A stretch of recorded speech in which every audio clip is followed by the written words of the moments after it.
दीपिका पादुकोण वो जो है डिप्रेशन का शिकार रही है, इस बात पर उन्होंने हमेशा खुलकर बात की है। अब उनकी ड्रग चैट सामने आने के बाद जो है उनकी इस डिप्रेशन टॉक काफ़ी ज़्यादा चर्चा में है। जो उन्होंने अपना बयान दिया था, क्या कहा था उन्होंने साल 2014 के बारे में, जो उन्होंने बातें कही थी। उनका कहना है कि 15 फरवरी 2014 को मैं सोकर उठी तो अंदर से बिल्कुल खाली खाली सा महसूस कर रही थी।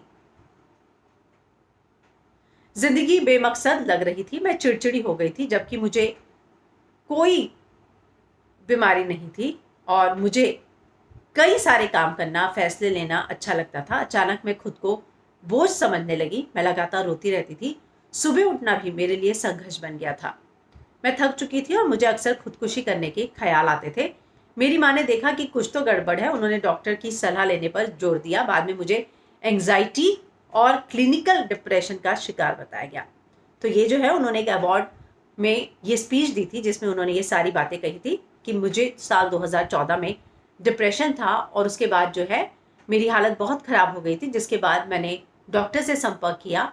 दरअसल दीपिका ने जो है सुशांत के निधन के बाद डिप्रेशन पे बहुत सारे पोस्ट लिखे थे और अब जब उनकी ड्रग चैट सामने आई तब लोगों ने उनके डिप्रेशन की बात को याद दिलाया और साल 2017 की ड्रग चैट को भी उससे जोड़कर देखा।